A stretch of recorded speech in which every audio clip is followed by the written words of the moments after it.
प्रिय छात्रों, YouTube channel के शिवा क्लासेस में पुनः स्वागत है आपका। कि हम लोग आज देख रहे हैं जो वार्षिक जांच परीक्षा के जो महत्वपूर्ण गणित के ऑब्जेक्टिव प्रश्न है उसको देखना जा रहे हैं। तो आप लोग ध्यान से देखिए जो कि हमारे जो वस्तुनिष्ठ प्रश्न है उसको कि हम किस प्रकार हल करते हैं। तो कुछ हम प्रश्नों को हल करते हैं, आप लोग इसे देख करके ज़रूर हमको लाभ उठाएंगे। और हम चाहेंगे जो कि हमारे चैनल को यदि सब्सक्राइब नहीं किए हैं तो हमारे चैनल को सब्सक्राइब कर दें, बेल आइकन को हम भी बटन दबा दें और अपने मित्रों के बीच में शेयर भी ज़रूर करें। तो हम चलते हैं अपने टॉपिक पर। जो टॉपिक है वस्तुनिष्ठ प्रश्नों को हल करना, किस प्रकार हल किया जाएगा उसके बारे में जानते हैं। जो जांच परीक्षा जो कल परसों से चलने वाली है उसी के हमारे संदर्भ में ये कुछ प्रश्न आप लोगों के सामने प्रस्तुत कर रहा हूं। तो ध्यान से देखिए। पहला प्रश्न, कॉस स्क्वायर 23 डिग्री जोड़ में साइन स्क्वायर 23 डिग्री का मान क्या है, और 4 विकल्प इसमें दिया हुआ है। तो हम जानते हैं कि साइन स्क्वायर थीटा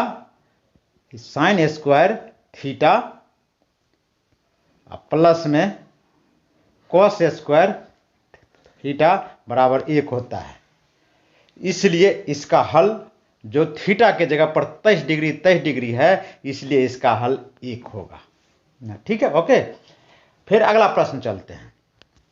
अगला प्रश्न देखिए, टेन थीटा, यदि ये टेन थीटा बराबर में 1/√3 तो थीटा का मान इसमें से क्या होगा। 4 विकल्प है कि पहला है 90 डिग्री, दूसरा 45 डिग्री, तीसरा 30 डिग्री और चौथा आपको 60 डिग्री है। तो इसको देखते हैं कि टेन थीटा का मान 1/√3 कब होती है, जब टेन थीटा का मान 30 डिग्री होता है, तब होता है। इसलिए इसका आंसर बच्चों कैसा इसमें से कौन होगा, तो तीसरा होगा। ठीक है। अगला प्रश्न, तीसरा प्रश्न देखिए कि x अक्ष से बिंदु P3 ना 4 ब्रैकेट बंद की दूरी क्या है। तो हम जानते हैं दो बातें, दो अक्ष होती है, एक x अक्ष होता है, एक y अक्ष होता है। और x अक्ष होता है कि हॉरिजॉन्टल और y अक्ष होता है वर्टिकल। तो इसमें एक P बिंदु है जिसका निर्देशांक दिया हुआ है 3 और 4। तो ये 3 जो 4 जो दिया हुआ है निर्देशांक, ये 3 कोमा में ये 4, तो ये x का मान तो 3 है और y का मान है 4, अर्थात x अक्ष से दूरी पूछ रहा है, इसलिए आपको x अक्ष से दूरी होगा 4 एकक यानी 4 इकाई, अर्थात 4 यूनिट्स, यानी B का आंसर, इसका आंसर B होगा। ठीक है। फिर आगे बढ़ते हैं। अगला प्रश्न, चौथा प्रश्न, इसमें से कह रहा है निम्नलिखित में से कौन द्विघात समीकरण है। द्विघात समीकरण है, तो द्विघात समीकरण के बारे में जानते हैं विस्तार से हम, जो कि बीजीय व्यंजक जब होती है उसमें चर राशि पर यदि घात 2 हो तो वह समीकरण द्विघात समीकरण कहलाती है। तो इसमें से देखते हैं, प्रत्येक प्रश्न 1, 2 A, B, C, D इत्यादि दिए हुए हैं, इसमें प्रत्येक को सॉल्व करके देखेंगे वह बीजीय व्यंजक कौन प्राप्त होती है, वह समीकरण कौन प्राप्त होती है जिसमें x पर घात 2 हो। जब 2 हो जाएगा तो उसका जो उत्तर वही द्विघात समीकरण हो सकती है। तो बारी बारी से देखेंगे। तो पहला नंबर में है A, उसका है कि x का घात 3 घटाओ 3x जोड़ में 2 बराबर 0। यहां देखने से ही स्पष्ट होता है कि जो कि x जो चर राशि है उस पर घात 3 है, अर्थात पहला जो A है वह त्रिघात समीकरण है। तो ये नहीं हुआ। अगला B देखते हैं। B को सॉल्व करके देखते हैं कि तो इसका सॉल्व होगा x प्लस में 1 में आगे x, इसका करेंगे तो ये x आ जाएगा, x का स्क्वायर प्लस में 1 होगा, और इसको हम कोना कोनी गुना करते हैं तो 5 आपको ये x हो जाएगा और x स्क्वायर प्लस में आपको 1 होगा, ये x स्क्वायर है। तो इस प्रकार देखते हैं कि कोना कोनी जब गुना करते हैं तो आपको x का क्यू हो जाएगा, यहां पर x का स्क्वायर है प्लस में 1, अर्थात ये त्रिघात आपको समीकरण प्राप्त होगा। तो A भी त्रिघात हो गया, B भी त्रिघात हो गया। कि अगला C नंबर पर चलते हैं। तो इसको देखते हैं कि x स्क्वायर जोड़ में 1 में x स्क्वायर बराबर में 5 है। जब ये इसको लघुत्तम लेकर के हम सॉल्व करते हैं तो कि x का घात 2 और x का घात तो हो जाएगा x का घात में 4, अर्थात ये चतुर्घाती समीकरण हो जाएगा। तो ये C भी नहीं हो पाया। अब रही D की बात, तो D को सॉल्व करेंगे तो इसमें D को सॉल्व करते हैं तो 2x का स्क्वायर घटाव में 5x, ये बराबर है आपका कि x माइनस में 1 का होल स्क्वायर, यानी x का स्क्वायर घटा में 2x प्लस में 1।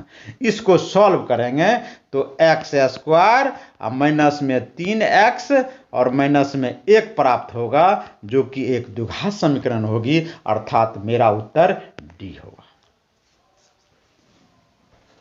तो इसी प्रकार आप फिर अगला प्रश्न देखते हैं, फिर अगला देखेंगे। लेकिन हमारे चैनल को जो छात्र जो अभी अभी थोड़ा जुड़े हैं तो हमारे चैनल को जरूर ये सब्सक्राइब कर दें। अगला प्रश्न फिर देखते हैं, अगला प्रश्न क्या है। अगला प्रश्न, निम्नलिखित में से कौन सा अभाज्य युग्म है, यानी कहा कि which of the following is a pair of coprimes, यानी कोप्राइम्स का अर्थ होता है कि इस पर 2 या 2 से अधिक ऐसी संख्या होनी चाहिए जिसका उभयनिष्ठ यानी कॉमन सिर्फ 1 होनी चाहिए। उसका कॉमन यानी उभयनिष्ठ सिर्फ 1 होती है तो वह अभाज्य पेयर कहलाती है, युग्म कहलाती है। इसमें 14 और 35 पहला है ऑप्शन, 14 और 35। इसमें देखते हैं कि एक तो है ही, इसमें साथ क्या है, 7 दूने 14 और 7 पच्चे 35, यानी अर्थात इसमें 7 भी इसमें कॉमन आता है।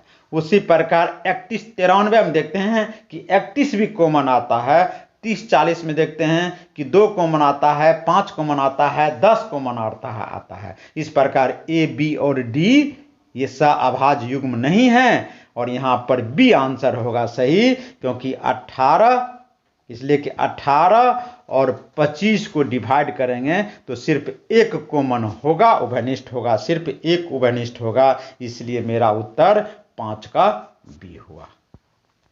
ठीक है बेटे, फिर अगला प्रश्न चलते हैं कि अगला प्रश्न क्या कहता है। अगला प्रश्न कह रहा है कि छठा, जो 21 सेंटीमीटर 21 सेंटीमीटर त्रिज्या वाले गोले का पृष्ठ क्षेत्रफल ज्ञात करें।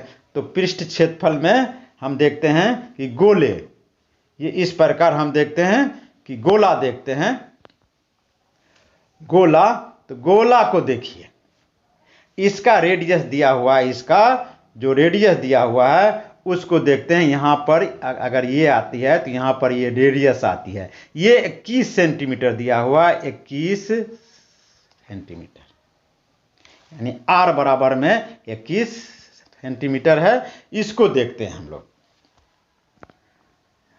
कि r बराबर में 21 सेंटीमीटर, तो इसका है गोले का पृष्ठ क्षेत्रफल। तो गोले का पृष्ठ क्षेत्रफल होता है 4 पाई r स्क्वायर, और इस पर मान बैठा दीजिए 21 सेंटीमीटर का, तो बारी बारी से गुना करेंगे तो 5544 आपको सेंटीमीटर होगा, जो कि इसका उत्तर हो जाएगा। ठीक है, फिर आगे बढ़ते हैं। अगला प्रश्न है 0.3 आवर्त और 0.4 का आवर्त का योगफल क्या है, यानी जोड़ क्या है। तो हम लोग जानते हैं कि 0.3 इसका आवर्त जो होता है वह 3/9 होता है। उसी प्रकार 0.4 इसका आवर्त होता है 4/9। इस प्रकार दोनों को जोड़ेंगे तो 7/9 होगा, जो कि आपका आंसर सी है। अगला प्रश्न, अगला है कि 8वां प्रश्न, मूल बिंदु से बिंदु P -6, कि 8 की दूरी है। तो मूल बिंदु हम जानते हैं कि मूल बिंदु का जो निर्देशांक होता है वह 0 0 होता है, यानी x का मान भी 0 होता है और y का मान भी 0 होता है। मूल बिंदु से दूरी जब निकालते हैं तो उसका सूत्र होता है ये मूल बिंदु का, तो x का स्क्वायर प्लस में y का स्क्वायर अंडर रूट में। इसी प्रकार यहां पर दिया हुआ है x का मान भी -6 और इसका स्क्वायर प्लस में 8, इसका भी स्क्वायर, इसका अंडर रूट। तो इस प्रकार सॉल्व करते हैं तो 6 के 36 और 8 64, यानी अंडर रूट में 100 होगा, और जो कि इसका जो वर्गमूल करेंगे तो 10 होगा। तो इस प्रकार के 8 का जो मेरा उत्तर होगा वह डी होगा। ठीक है, ओके। फिर आगे बढ़ते हैं। जो छात्र अभी अभी जुड़े हैं उससे अनुरोध है कि वह हमारे चैनल को जरूर सब्सक्राइब कर दें। और अगला प्रश्न बनाते हैं, वह 9वां प्रश्न है, तो इसको सॉल्व करते हैं। इसको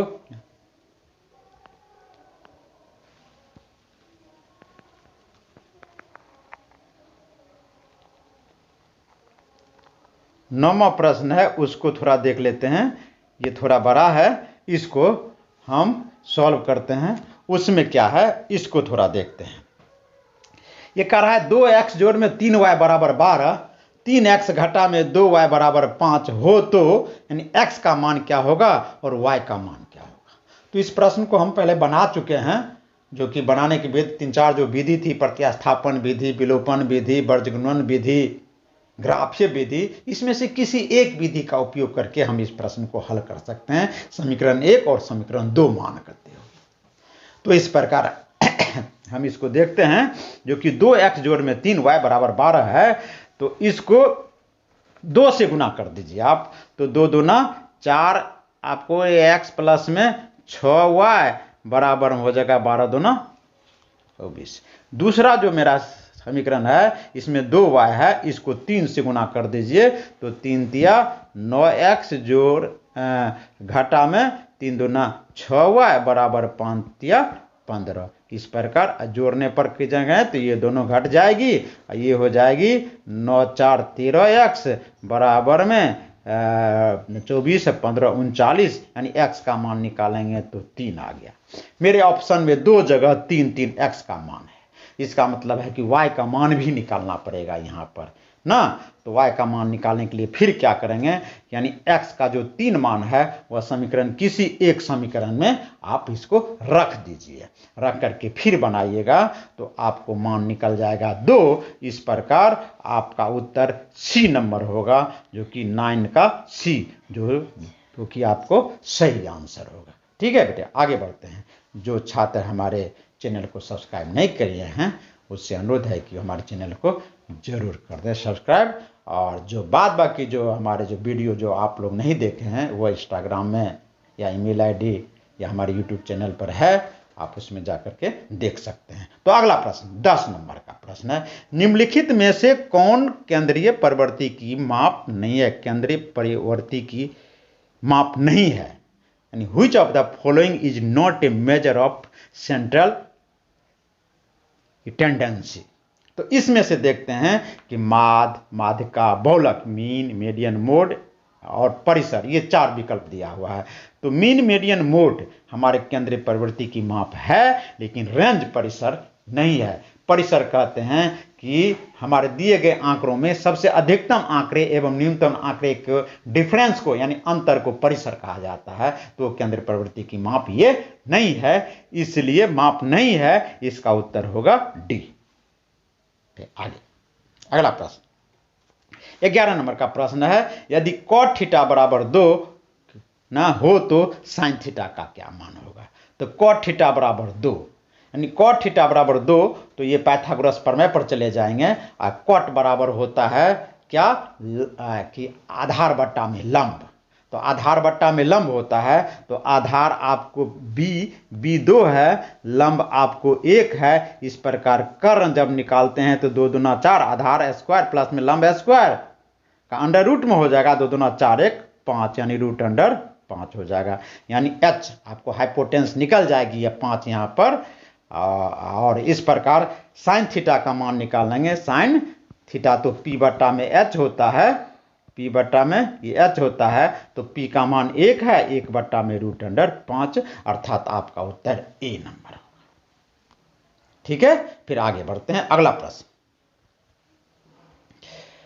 12 नंबर प्रश्न है कि एक शंकु का आयतन है, यानी 4 दिया हुआ है इसमें, उसमें से किसी एक का निकालता। आप जानते हैं कि ये कौन का वॉल्यूम ऑफ कौन पूछ रहा है आपको, वॉल्यूम ऑफ ए कौन इज, तो 1/3 पाई आर स्क्वायर एच होता है।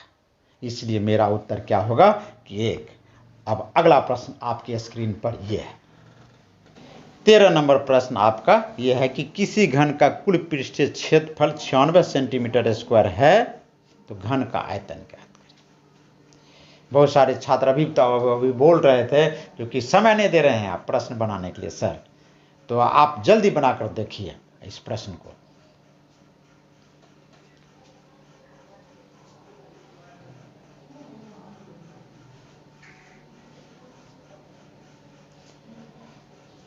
तो बना लिया होंगे। देखिए क्या है, घन का रहा है तो घन से यहां से घन लीजिए, घन घन ये घन है। इस दिया घन का कुल पृष्ठीय क्षेत्रफल, यानी घन के 6 भुजाएं होते हैं। भुजा को यदि ए मान लीजिए, भुजा को यदि कि आप ए मान लेते हैं तो ये भुजा को ए ले लीजिए, तो घन का कुल पृष्ठीय क्षेत्र होता है 6a², और यह दिया हुआ आपको 96 सेंटीमीटर का स्क्वायर। यानी ए स्क्वायर निकालते हैं आपको तो 96/6 सेंटीमीटर का स्क्वायर बराबर में 16 सेंटीमीटर का स्क्वायर होगा ये, और ए का मान निकालते हैं तो अंडर रूट में 16 सेंटीमीटर स्क्वायर बराबर में 4 सेंटीमीटर, यानी एक भुजा का जो मान है वो आपको 4 सेंटीमीटर निकल गया।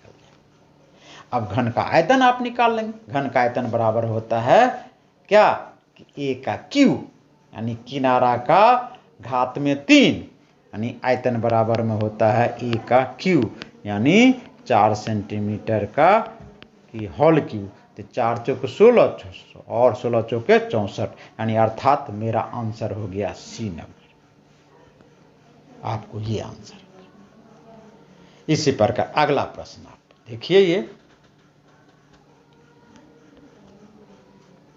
अगला प्रश्न है 14 नंबर का प्रश्न। कह रहा है कि लघुत्तम समावर्तक क्या है, वो 4 विकल्प दिया हुआ है। तो पहला है 2 का घात में 3 गुना में 3 का घात में 5 गुना में 2 का घात में 4 गुना में 5 गुना में 7। इसको बनाकर देखिए आप।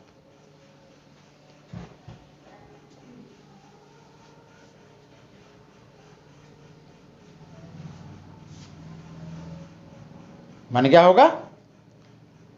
देखिए इसका उत्तर, कि हम जानते हैं कि लघुत्तम समावर्तक निकालते हैं तो जो कॉमन हो जाएगा उसको भी लिखेंगे, और जो कॉमन नहीं होगा उसे भी लिख करके मल्टीप्लाई करना पड़ेगा। तो कॉमन तो 2 का घात में 3 है, और यहाँ पर 2 का घात में 4 है, अर्थात 2 का घात में आपको इसका हो जाएगा 2 का घात में 4, यानी 2 का घात में आपको ये 4 मल्टीप्लाई कर लीजिए,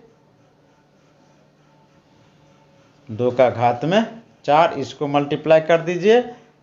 अब आगे आप 3 इसको कीजिए मल्टीप्लाई, 5 5 दोनों में कॉमन है, आप उसको कीजिए दोनों में, एक 7 नहीं है इसको भी कीजिए मल्टीप्लाई 7, एक 5 आ गया एक 7 आ गया। इस प्रकार आपको यानी गुना करेंगे तो 2 का घात में 4 है तो 16, 16 को 5 से गुना कीजिएगा तो 16 5 80, और 80 और 3 को गुना कीजिएगा 240 और गुना में 7, तो 240 और गुना में 7, इस प्रकार हो जाएगा 1680, और ये आपका उत्तर हो जाएगा 1680, अर्थात 14 का डी। अगला प्रश्न 15वां प्रश्न है कि त्रिभुज के शीर्ष 0 4 0 0 और 3 0 है तो इसका परिमाप क्या है। तो परिमाप वाला तो प्रश्न उसमें दिया हुआ नहीं था, तो हम त्रिभुज बना लेंगे। त्रिभुज बनाने के बाद हम क्या करेंगे, तीनों भुजाओं के बीच की दूरी निकाल लेंगे। अब बीच की दूरी जब निकाल लेंगे तो उसका योग कर देंगे तो वही परिमाप कहलाएगा। तो यहाँ पर देखिए ये क्या है आपको, तो ये त्रिभुज, इसमें से त्रिभुज ले लेते हैं। ये त्रिभुज इसका जो एक जो भुजा दिया है, एक जो शीर्ष दिया है वह 0, ये आपको 0 0 दिया हुआ है, 0 और 0 दिया हुआ है, अर्थात इसका मतलब क्या हो गया, ये ओरिजिन आ गया। तो ओरिजिन से, और एक आपको 0 है, ये 0 है और 4 है, 0 और 4 है, 0 है 4 है, एक तुम्हारा 0 और 3 है। तो इस प्रकार है। तो तीनों भुजाओं के बीच की दूरी ज्ञात कर लेंगे, आप प्लस में इस सब का योग कर लेंगे तो परिमाप निकल जाएगा। 0, 4 और 0, 0 ये ओरिजिन है। इस दोनों के बीच की जब दूरी निकालेंगे तो दूरी होगा 4 चौके 16 अर्थात 4, ये 4 निकल जाएगा। इस दोनों के बीच की दूरी निकालेंगे तो ये 3 निकल जाएगा। इस दोनों के बीच की दूरी निकालेंगे 4 चौक 16 और 3 तिया 9, यानी 16 9 25 अर्थात इसकी दूरी हो जाएगी 5। और तीनों को भुजाओं का योग कर लीजिए, वही आपका परिमाप कराएगा। तो 5 4 9 3 12, ये डी नंबर जो आपका उत्तर होगा वह 15 का डी, ये आपका सही उत्तर होगा। अगला प्रश्न आपके पास है कि एपी यानी अर्थमेटिक प्रोग्रेशन का प्रश्न है, और उसमें है कि एपी 10 6 2 ... के प्रथम 16 पदों का योगफल क्या होगा। तो इसको बनाकर देखिए, सूत्र लगाइए एसन वाला फॉर्मूला का।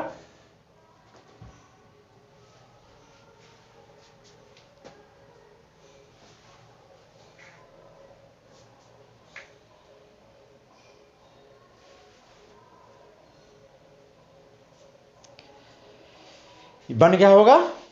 चलिए देखते हैं इसमें क्या है कि ए प्रथम पद इसमें जो दिया हुआ है वह आपका 10 है। डी है जो आपको कि A2 घटा में A1, तो 6 में से 10 घटाइएगा तो माइनस में ये 4 है। और n आपका जो है n वह आपको है 16 पदों का योगफल का रहा है, तो ये आपका 16 है। अब Sn का फॉर्मूला लगाएंगे। Sn बराबर में क्या होता है, Sn बराबर n/2 इंटू में 2a प्लस में कि n माइनस में 1 इंटू में d ब्रैकेट में बंद। आपको ये होता है। इस फॉर्मूला पर इसको बैठाइए, देखिए। तो ये 1 नंबर का प्रश्न है तो आप उतना भास्ट नहीं जा पाएंगे ना, तो जल्दी जल्दी बनाइए इस प्रश्न को। तो 16/2 यानी 8 हो जाएगा। और यहाँ पर ये 10 है तो 10 दूना ये आपको 20 हो जाएगा। और n है 16, 16 घटा में 1 तो 15 और गुना में माइनस में 4, आपको ये नहीं तैयार होगा। तो 8 ये आपका 20 और घटा में 60, यानी 8 गुना में 20 में से 60 घटाइएगा तो माइनस में 40, यानी माइनस में 320। ये सॉल्व करके ये प्राप्त हो गया। यानी n पदों तक, मतलब क्या 16 पदों तक का योग होगा वह माइनस में 320 होगा। और आपका उत्तर है यहाँ पर बी, इसलिए बी सही उत्तर है आपका। अगला प्रश्न,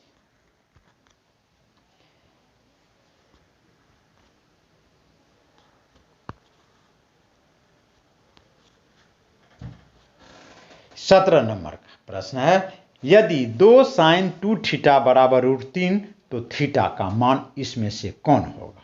उसको देखिए, सॉल्व कीजिए, जल्दी जल्दी सॉल्व कीजिए आप लोग।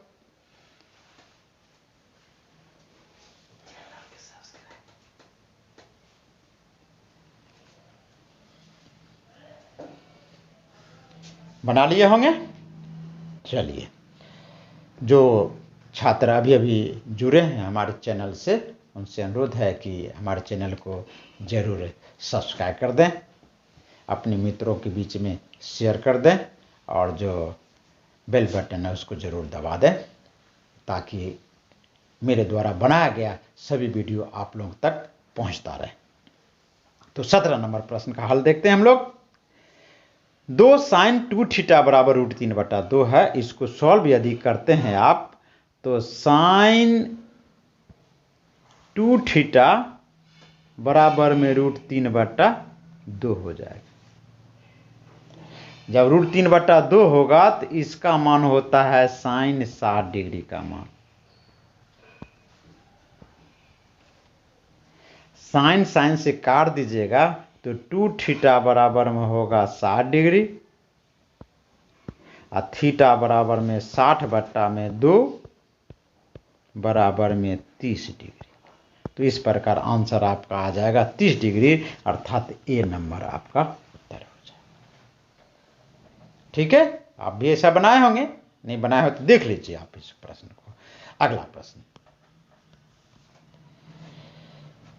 प्रश्न 18 नंबर है कि किसी बाह्य बिंदु से किसी वृत्त पर कितनी स्पर्श रेखाएं खींची जा सकती है। बाह्य बिंदु से आप जानते हैं कि बाह्य बिंदु जब होती है तो ये आपका सर्किल है। इसमें बाह्य बिंदु से जब लेते हैं, बाह्य बिंदु कहीं बिंदु ले लेते हैं, ये बिंदु, इससे जब स्पर्श रेखा की रचना करते हैं, इससे स्पर्श रेखा की रचना करते हैं तो सिर्फ 2 ही स्पर्श रेखाएं खींची जा सकती है। इसलिए इसका उत्तर होगा बी नंबर। 1 नहीं होगा, 3 नहीं होगा, 4 नहीं, सिर्फ बी उत्तर होगा कि सिर्फ 2 स्पर्श रेखाएं खींची जा सकती है किसी वृत्त पर। बाह्य बिंदु से सिर्फ 2 स्पर्श रेखाएं खींची जा सकती है। ठीक है, अगला प्रश्न,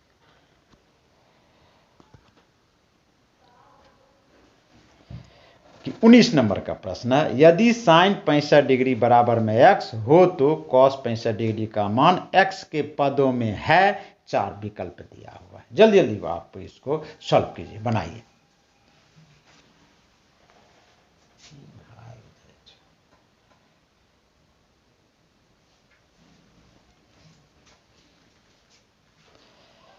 चलिए 19 नंबर का प्रश्न बन गया होगा। देखिए प्रश्न बना डालिए। मैं विस्तार से इसलिए बना रहा हूं जो कि आप लोगों के समझ में आ जाए। आप लोग तो देखिए और बना जाए, क्योंकि इसलिए आप लोग तो अभी फॉर्म में हैं, इसलिए कि टेस्ट परीक्षा, फिर टेस्ट परीक्षा के बाद आपको फाइनल परीक्षा फरवरी में, तो इसलिए तो अभी तो आपको बिल्कुल आपको पूर्ण रूप से तैयारी हो जानी चाहिए थी। अगला प्रश्न जो है वह कह रहा है कि साइन 65 डिग्री बराबर x, आपको ये दिया हुआ, कॉस 65 डिग्री का मान ज्ञात करना है x के पदों में, यानी जो ये आपको x दिया हुआ है इस पदों में कह रहा है निकालने के लिए। तो जानते हैं कि कॉस 65 डिग्री बराबर में आपको अंडर रूट में 1 घटा में साइन स्क्वायर 65 डिग्री होगा।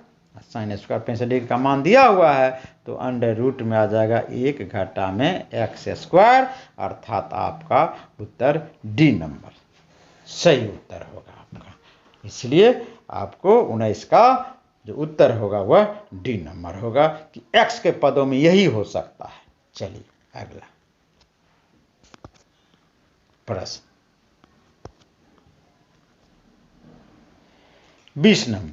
20 नंबर को देखिए। प्रश्न में ये दिया हुआ थेल्स प्रमेय से लिया गया है। इस प्रश्न को देखिए, दिए गए चित्र में डी समांतर में है बीसी,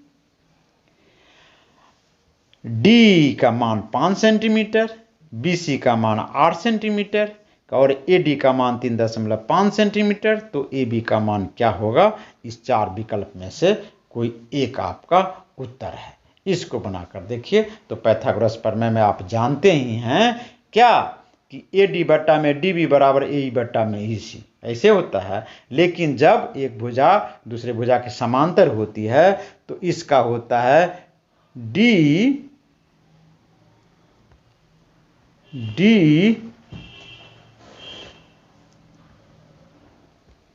बट्टा में बी सी बराबर में आपको ए डी बट्टा में कि अब ए बी, ये होता है।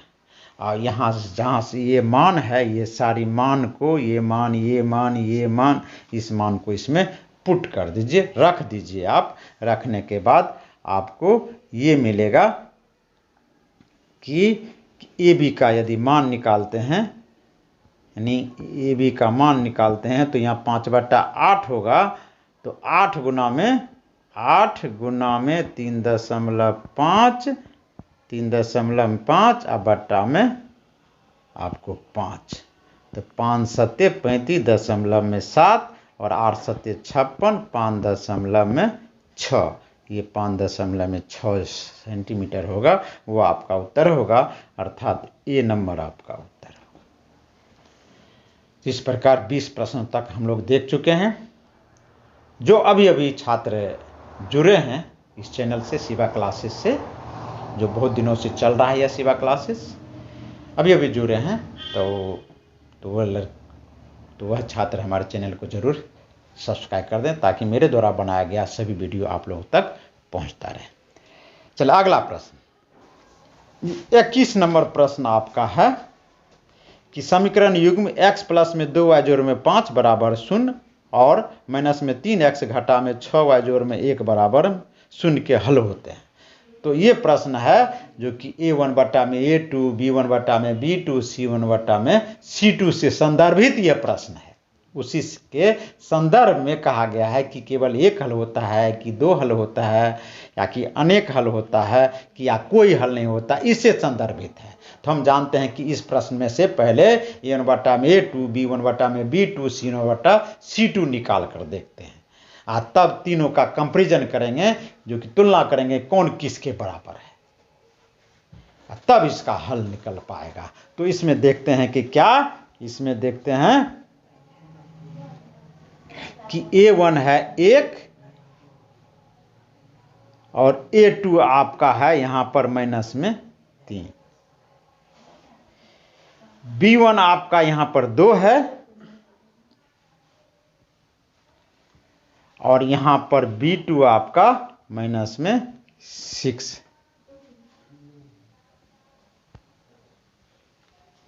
c1 आपका 5 है और c2 आपका 1 है।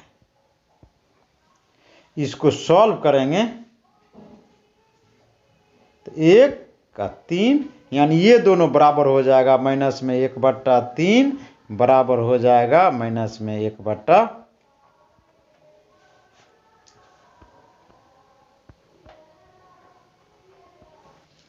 यहां पर कि a1 बटा में a2 आ गया माइनस 1/3, b1 बटा b2 ये भी माइनस में 1/3 है, ये दोनों बराबर हो गया। लेकिन ये बराबर नहीं है c1 बटा c2 जो आपका है 5/1, ये बराबर नहीं है। जब ये बराबर नहीं होती है तो क्या होता है आप जानते ही हैं, a1 बटा में a2 बराबर हो जाएगा b1 बटा b2 के, ये भी बराबर हो जाएगा c1 बटा c2 के, तो अनेक हल होते हैं। यदि ये दोनों बराबर नहीं होता तो केवल एक हल होता। ये दोनों बराबर हो गया लेकिन c1 बटा c2 के बराबर नहीं है तो कोई हल नहीं होगा, इसलिए इसका उत्तर 21 का डी होगा। अगला प्रश्न कह रहा है कि अगर कि एक खंभे की ऊंचाई 12 सेंटीमीटर है, उसके छाया की लंबाई 4√3 मीटर है, ये भी मीटर है और यहाँ भी मीटर है, तो सूर्य के उन्नयन कोण का मान इसमें क्या होगा, इसको दर्शाना है, आपको दिखाना है कि कितना है। तो एक हम बनाते हैं खंभे, एक खंभा यहाँ पर ये चित्र ले लीजिए, इसका जो ऊंचाई है वह 12 मीटर दिया हुआ है, 12 मीटर। छाया की लंबाई यहाँ ले लीजिए आप, यहाँ तो ये 4√3 मीटर है। यहाँ से ये आपको देख रहे हैं, यहाँ से यहाँ है, ये थीटा कोण मान लीजिए। तो यहाँ से आपको इसकी दूरी ही, ये थीटा का मान आपको इसमें ज्ञात करना है। अब यहाँ देखते हैं कि थीटा के सामने वाली भुजा जो कोण है यहाँ के लंब होती है, ये आधार होती है, ये कर्ण होती है, इस आधार पर आप निकालते हैं। तो लंब बट्टा में आधार यानी टेन थीटा बराबर में होता है P बट्टा में B। अब P है आपको 12 मीटर, ये आपको है 4√3 मीटर, ये है मीटर से मीटर गया, 4 तिया 12, आपको ये प्राप्त होगा √3 गुना में √3 बट्टा में √3, यानी टेन थीटा बराबर में √3। और जब ये √3 हो जाएगा तो √3 का होता है टेन 60 डिग्री, और टेन इधर में थीटा, टेन से टेन कट जाएगा, थीटा का मान कितना डिग्री हो जाएगा 60 डिग्री। इसलिए इसमें से ए नंबर जो उत्तर होगा वो आपका सही उत्तर होगा। अगला प्रश्न,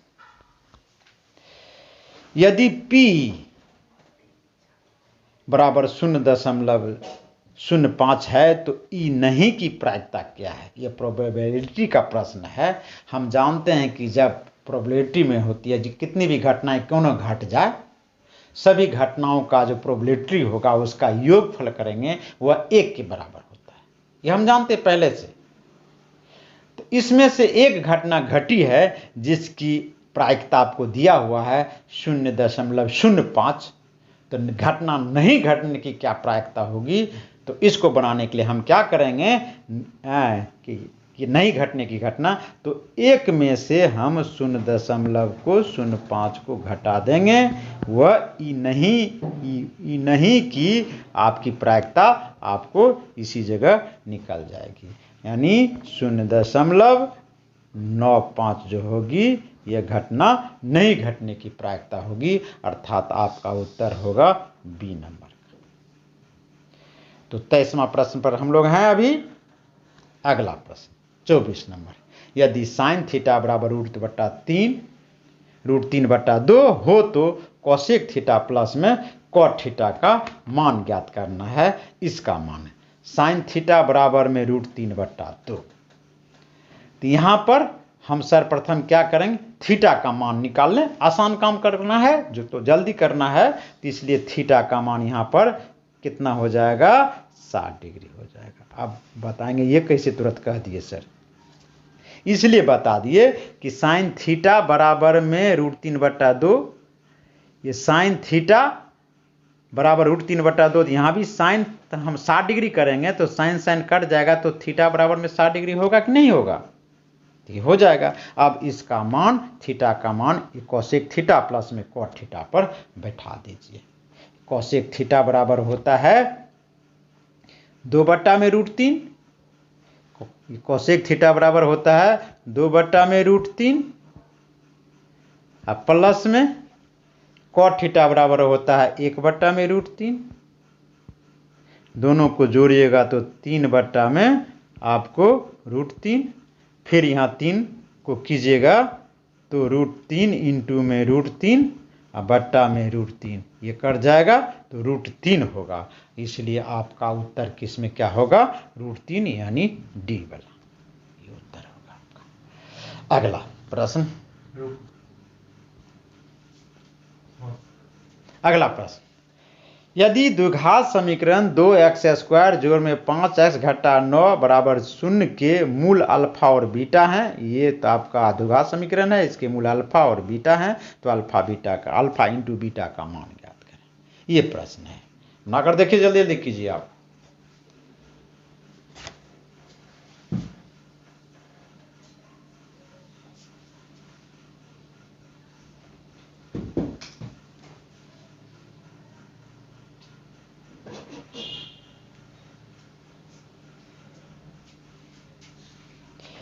चलिए बना लिए होंगे। तो इस प्रकार के प्रश्न हो, अल्फा और बीटा इसका जब मूल दिया हो रहे, तो alpha into beta, alpha plus में बीटा इत्यादि प्रश्न हो, तो हम जानते हैं कि मूलों का योगफल, मूलों का गुणनफल, मूलों का योगफल अल्फा प्लस बीटा, मूलों का गुणनफल अल्फा इंटू बीटा, इसका फॉर्मूला होता है C/A। यदि मूलों का गुणनफल करेंगे तो C/A, मूलों का योगफल लगाएंगे माइनस में B/A। तो यहाँ अल्फा इंटू बीटा आपका आ जाएगा C/A में A, और C आपका माइनस में 9 है, यहाँ पर माइनस में 9, और A का मान है 2, इसीलिए 2 माइनस 9/2, इसीलिए A नंबर आपका उत्तर सही हो जाएगा 25 का। चलिए 26 नंबर प्रश्न है कि साइन 60 डिग्री इंटू में कॉस 30 डिग्री घटा में कॉस 60 डिग्री और इंटू में साइन 30 डिग्री का मान क्या होगा, 4 विकल्प दिया हुआ है। इसको बारी बारी से मान आप बैठा लीजिए। तो साइन 60 डिग्री का जो मान होगा वो आपका कितना होता है, √3/2, √3/2 होता है, इसलिए √3/2 इंटू में कॉस 30 डिग्री, ये भी √3/2 अर्थात 3/4। इस दोनों का जो मान होगा वह 3/4 हो गया। अब इसका मान देखते हैं, कॉस का, कॉस 60 डिग्री, इसका मान 1/2 इंटू में साइन 30 डिग्री 1/2, इसका जब गुना करते हैं तो ये 1/4 होता है। दोनों को अब घटा लीजिए, 3/4 और घटा में 1/4 तो इसका मान हो जाएगा 2/4 यानी अर्थात 1/2 यानी 1/2 बी नंबर आपका उत्तर सही हो जाएगा। अगला प्रश्न,